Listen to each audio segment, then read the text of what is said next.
Hi everyone, it's Dr. Kat, Writing Under Oath. This is the third part in a series about writing a book. The book that is the subject of this video is Gyo Atsugo. Gyo Atsugo is 437 pages long.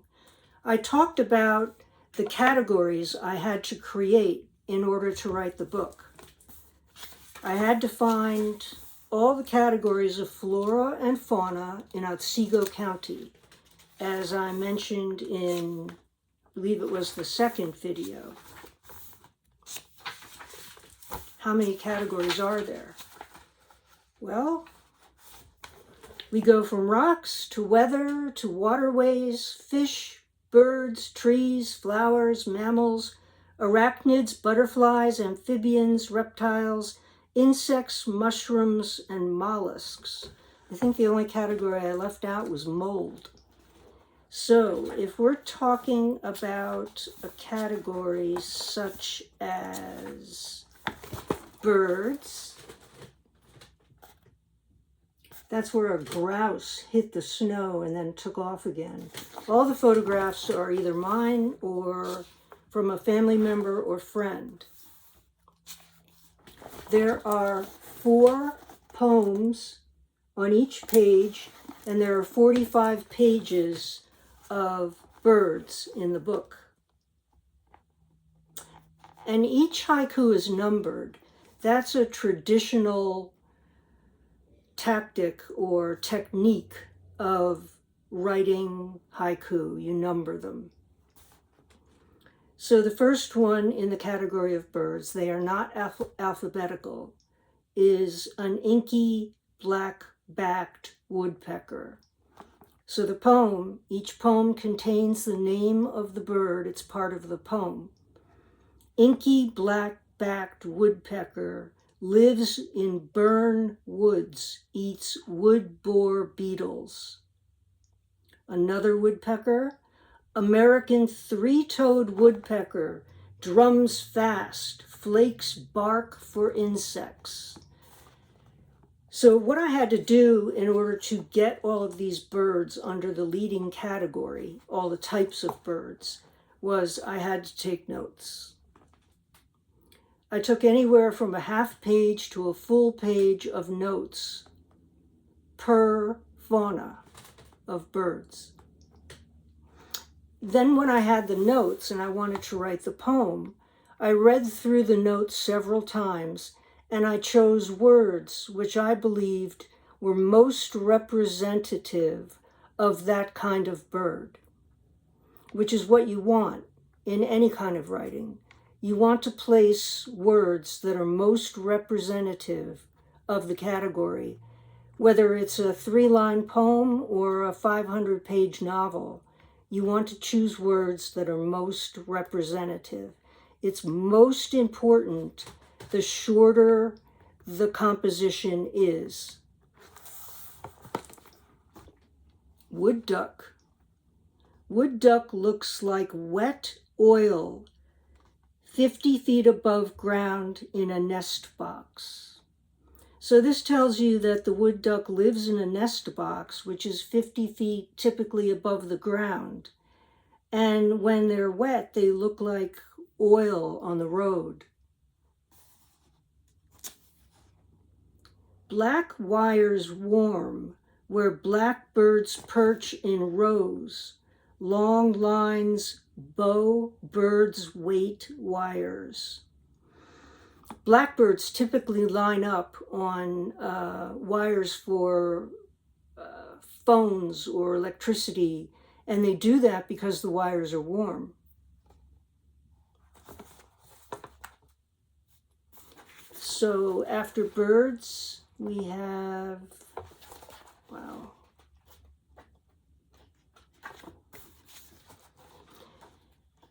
Incidentally, in order to write the book, you have to keep notebooks because notebooks organize your information. I'd like to show you my notebooks for this book.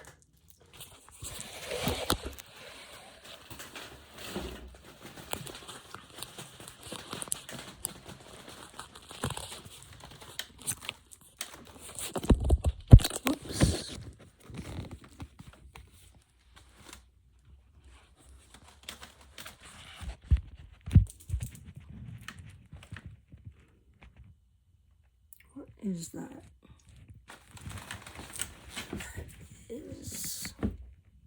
Here they are.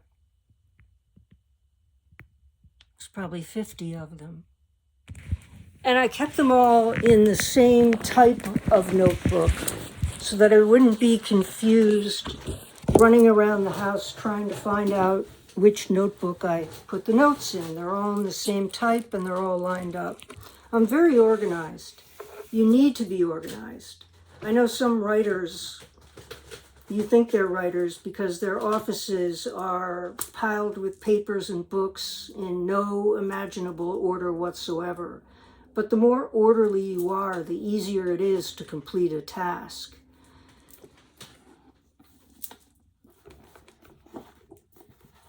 I'm going to be talking more about this book and how it was constructed, and then we'll move on to the other books.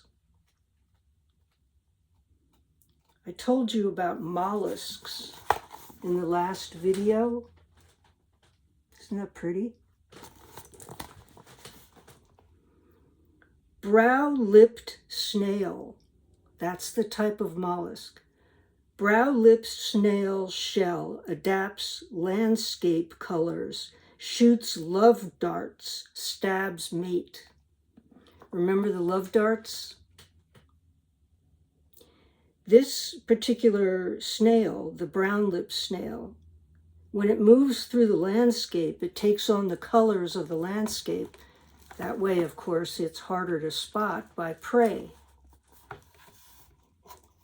Western dusky slug, sex affilate, regrows lips, detect toxins. So their lips detect toxins in the environment. And they regrow their sex organs if they happen to lose them. And it's called a Western dusky slug. Zebra mussel freshwater from Ukraine. Strips shell size of fingernail. It's amazing how much information you can get into a 3-line poem. In poems like this, you tend to leave out articles. If, and, but, the. Why did I choose haiku as the form for this book when I could have used paragraphs to represent each category? Well, paragraphs have been done before.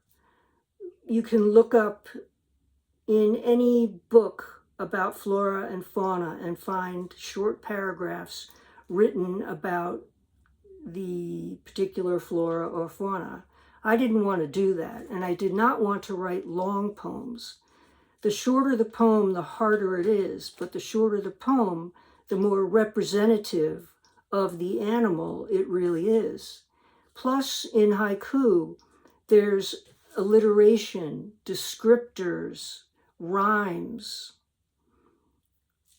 mostly nouns and verbs, some adjectives. But a haiku poem is right to the point. And if you're going to be reading about all the flora and fauna in a county, it's better if it's shorter. You can get through the book and enjoy it instead of using it like an encyclopedia. This isn't meant to be like that. It's meant to be enjoyed. And haiku takes time. You have to think about each line in order to understand it. On the back of the book is a little short paragraph about me as the writer. You leave a few blank pages in the front of the book. Then you have your title page, your copyright page. The copyright page is here. The page before that is publisher, writer, consultant, and photographs. I took all the photographs in this book. And then you have your dedication page if you choose to dedicate it to someone. I dedicated it to my husband, and there's a little haiku below his name. Flora and fauna, Otsego County bounty of moving water. There's a lot of water in Otsego County. The Susquehanna runs right through it. The Susquehanna is either the second or third longest river in the world. Here's the category of trees. That nest right there is in a rhododendron tree right outside my back door. And the birds, the same birds, come back to it every year.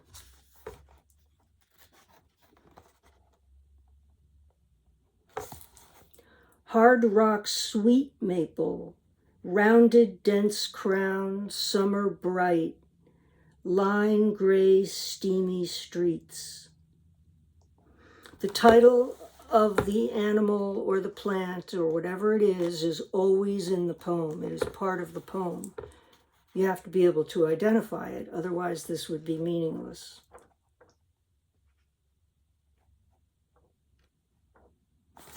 The fun thing about writing a book like this and keeping it in a smaller notebook is that you can bring it with you. And at any time that you are waiting in a line or working in a place where you just have to sit in one place, you can actually work on the poems. I did a lot of these while I was at my summer job. That's it for now. Thanks for listening, everyone. Dr. Cat, writing under oath.